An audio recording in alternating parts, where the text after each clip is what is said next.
Good morning, student. Myself Shrishti Meena, lecturer computer, Government Polytechnic College बारा।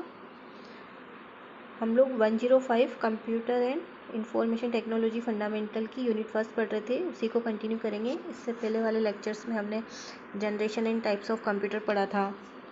तो next है हमारा इस लेक्चर में हम लोग पढ़ेंगे कंपोनेंट्स ऑफ कंप्यूटर के बारे में। कंप्यूटर कंपोनेंट्स क्या क्या होते हैं। कंपोनेंट्स ऑफ कंप्यूटर का मतलब क्या हो गया। इससे पहले वाले जो लेक्चर में जब हमने पढ़ा था टाइप्स ऑफ कंप्यूटर के बारे में, तो टाइप्स ऑफ कंप्यूटर में डिफरेंट टाइप के कंप्यूटर्स के बारे में पढ़ा था। Micro computers, mini computers, main frame computers, super computers जिनकी साइज़ बहुत बड़ी हुआ करती थी, लैपटॉप कंप्यूटर्स जो बहुत ही स्मॉल साइज़ के थे। तो इन सब ये जितने भी टाइप्स के कंप्यूटर्स थे, वेरिएशंस थे इनमें साइज़ के बेसिस पे, स्पीड के बेसिस पे। तो इन सब में एक चीज़ कॉमन है। क्या चीज़ कॉमन है कि इनका जो बेसिक आर्किटेक्चर है, यानी कि कंप्यूटर आर्किटेक्चर है, किसी भी तरह के कंप्यूटर्स हो उन सब में कुछ कॉमन चीज़ें हैं। और वो क्या है, वो जो आर्किटेक्चर है उसमें कॉमन चीज़ें हैं, जैसे कि इनपुट डिवाइसेस, आउटपुट डिवाइसेस। सभी कंप्यूटर्स में, चाहे सुपर कंप्यूटर हो, लैपटॉप कंप्यूटर्स हो या हमारे पीसी कंप्यूटर्स हो, सभी में इनपुट डिवाइसेस होती हैं। कीबोर्ड होगा, माउस होगा, जॉयस्टिक्स होंगे, इस तरह के कुछ इनपुट डिवाइसेस होते हैं। उसी तरह से जिन डिवाइसेस पे हमको आउटपुट मिलता है वो हमारे आउटपुट डिवाइसेस वो भी कॉमन होते हैं। इस तरह का एक आर्किटेक्चर डिज़ाइन किया गया है। कंप्यूटर्स के सारे पार्ट्स आपस में कनेक्टेड होते हैं और किस तरह से उनका एक दूसरे से कनेक्शन होता है। तो इस तरह के जो डायग्राम है इसको हम क्या बोलते हैं, वॉन न्यूमैन आर्किटेक्चर भी बोलते हैं, क्योंकि एक साइंटिस्ट है वॉन न्यूमैन जिन्होंने इसको डिज़ाइन किया था। तो इसको हम वॉन न्यूमैन आर्किटेक्चर भी बोलते हैं। किसी भी तरह के कंप्यूटर्स हो उनके जो बेसिक कंपोनेंट्स है वो यही 4 कंपोनेंट्स होते हैं।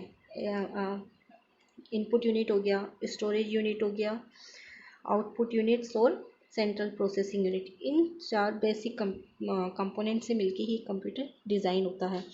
तो देखते हैं किस तरह से वर्क करता है। डेटा, जो भी डेटा हम प्रोसेस करते हैं, लाइक जैसे कि इनपुट करते हैं, लाइक जैसे कि 2+2 किया हमने,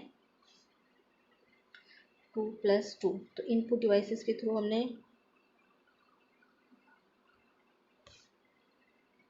2+2 किया इनपुट डिवाइसेस के थ्रू। इनपुट डिवाइस में क्या आ गया, कीबोर्ड हो गया, माउस हो गया, जॉयस्टिक हो गया। तो इस तरह के जो इनपुट ये होते हैं, ये क्या है, इनपुट डिवाइसेस।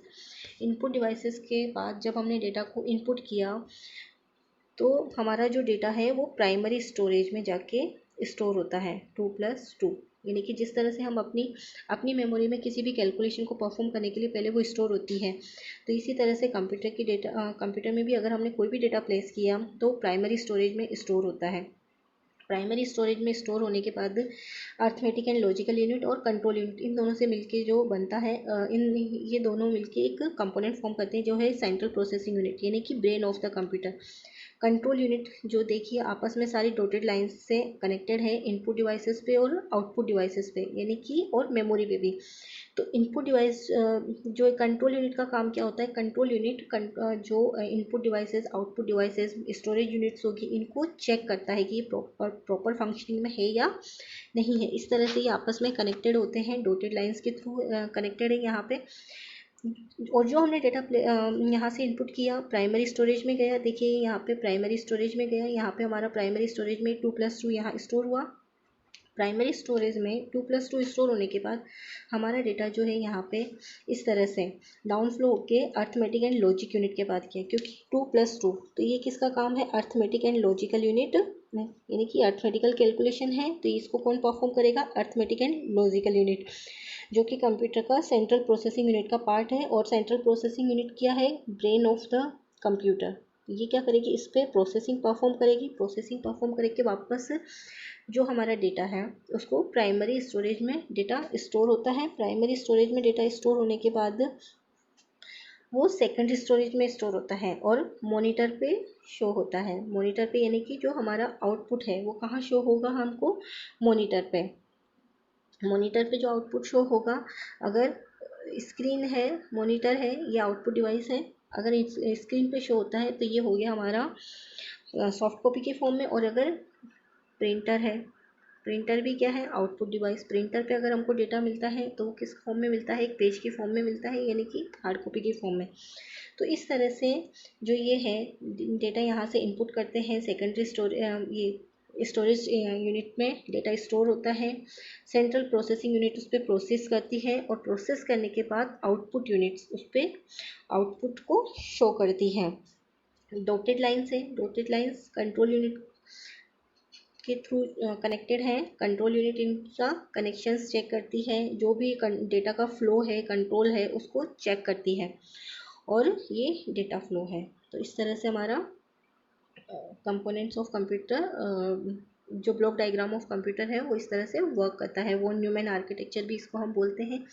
किसी भी तरह के कंप्यूटर हो, सबका बेसिक डिजाइन इसी तरह का होता है।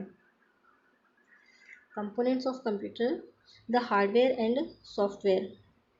The hardware and software exist on the computer. The information which is stored through the device is known as computer. Stored through the device is known as computer software. The hardware components of computer are related to electronic and mechanical parts. Electronic and mechanical parts जो होते हैं वो कौन से होते हैं, वो उनको हम क्या बोलते हैं, कंप्यूटर हार्डवेयर। और जो सेट ऑफ इंस्ट्रक्शंस हैं उनको हम क्या बोलते हैं, software, computer software.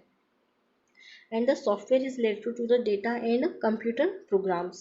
Many computers are connected to the main circuit board of the computer, that is called motherboard.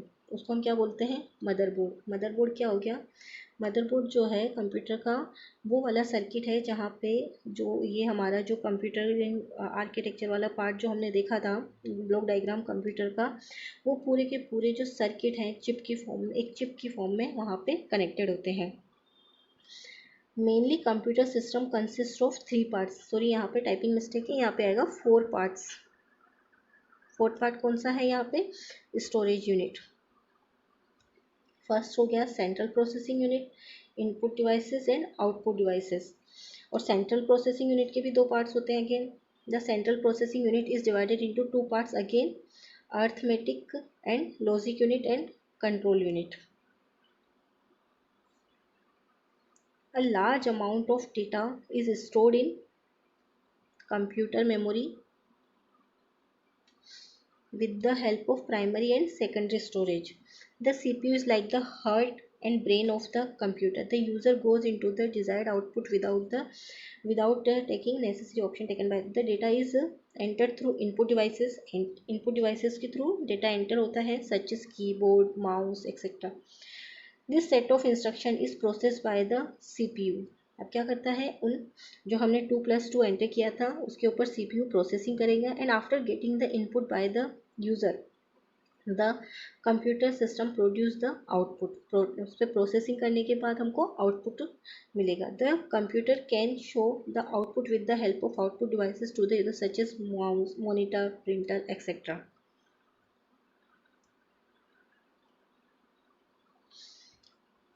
The central processing unit is responsible for the processing of all the instruction which are given by user to the computer. Computer को जो भी instructions दिए जाते हैं input devices के through, उन सब पे प्रोसेसिंग कौन करता है, यानी कि ब्रेन ऑफ द कंप्यूटर। उन पे जो भी कैलकुलेशन परफॉर्म करनी है, कुछ कंपेरिजन करना है, या whatever operation we have to perform, तो वो सब किसके थ्रू होता है, सेंट्रल प्रोसेसिंग यूनिट। इसीलिए सेंट्रल प्रोसेसिंग यूनिट को हम ब्रेन ऑफ द कंप्यूटर भी बोलते हैं। Central processing unit, the computer system is nothing without the central processing unit, so it is also known as brain of the computer. The CPU is an electronic hardware device which can perform different types of operations such as arithmetic, logical operation. The CPU further uses 3 elements.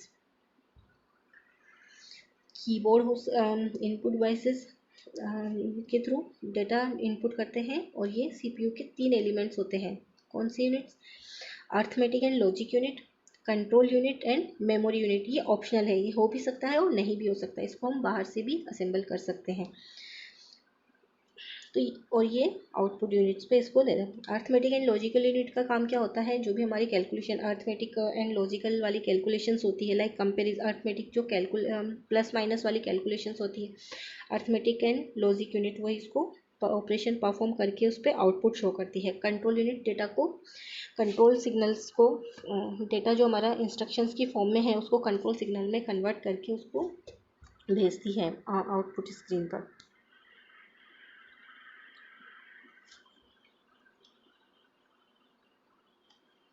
Once a user enters data using input devices, the computer system stores this data in its memory unit. The data will now remain here until the components of CPU processes. The memory unit uses a set of pre-programmed instructions to further transmit this data. यानी कि input devices के through जो data process किया वो सबसे process किया input devices के through जो डेटा सेंड किया गया वो सबसे पहले कहाँ आता है, मेमोरी यूनिट्स में। और जब तक सीपीयू उस पर कोई एक्शन परफॉर्म नहीं करता है तब तक वो कहाँ रहता है, मेमोरी यूनिट्स में। तो इस तरह का जो डेटा हम प्रोसेस करते हैं वो टेम्पररी स्टोरेज होता है। और ये जो मेमोरी में जो कंप्यूटर की इस तरह की जो सीपीयू वाली मेमोरी होती है वो टेम्पररी मेमोरी होती है, इसमें हमेशा के लिए डेटा स्टोर नहीं रहता है। जितनी देर हमको कैलकुलेशन परफॉर्म करनी है या कैलकुलेशन परफॉर्म करने से पहले जो कंप्यूटर को डेटा इनपुट डिवाइसेस ने डेटा भेजा तब तक ही वो डेटा वहाँ पे रहता है। प्रोसेस करने के बाद आउटपुट हो जाने के बाद वो डेटा वापस इरेज हो जाता है। तो ये वॉलेटाइल मेमोरी भी होती है। नेक्स्ट है हमारा arithmetic and logic unit. This part of CPU performs arithmetic operations. It does basic mathematical calculation like addition, subtraction, division, multiplication, etc. Further, it can perform even logical functions like comparison of data. तो arithmetic and logic unit का काम क्या होता है, जो mathematical simple mathematical calculations है जैसे कि एडिशन हो गया, सब्सट्रैक्शन हो गया, डिवीज़न हो गया, मल्टीप्लिकेशन और logical operations like comparison of data. तो इस तरह के जो ऑपरेशंस हैं वो कौन परफॉर्म करता है, arithmetic and logic unit. CPU की अर्थमेटिक एंड लॉजिक यूनिट ये वाले काम को करती है। कंट्रोल यूनिट का काम क्या होता है, this unit is backbone of the computer. It is responsible for coordinating task between the component of computer system. Computer के जो कंपोनेंट्स हैं उनके बीच में कोऑर्डिनेशन का काम करती है। The control unit collects data from input devices and send it to processing unit. Control unit data क्या करती है, इनपुट डिवाइसेस से डेटा को कलेक्ट करती है, send it to the processing units को सेंड करती है। Depending on its nature finally it is data किस तरह का है, finally it is further transmit process data to the output devices out for the user. Data जब CPU के through process हो जाता है उसके बाद ये डेटा को यूज आउटपुट डिवाइसेस पे सेंड करती है। When the control unit receives an instruction और information it converts the instruction और set of control signals to these signals are sent to the central processor for further processing. The control unit understand which operations to execute accurately and in which order, यानी कि step by step जो हम instructions देते हैं उनको एक proper order में arrange भी करती है कंट्रोल यूनिट। तो इस तरह से कंट्रोल यूनिट हम काम करती है। नेक्स्ट है स्टोरेज यूनिट। द इंफॉर्मेशन और set of guidelines are stored in the storage unit. The information of set of guidelines are stored on the storage unit of the computer system. The storage unit provides space to store the data or instruction of processed data. The information or data is saved or held in the computer memory or storage devices. Computer की memory जहाँ पे data हमारा temporary store होता है और storage devices कौन से, जहाँ पे परमानेंट डेटा को स्टोर किया जाता है। The data storage is core function and fundamental of the computer component. तो इस तरह से हमारा इस तरह से कंप्यूटर्स के जो बेसिक कंपोनेंट्स है वो आपस में कनेक्ट होते हैं और वर्क करते हैं।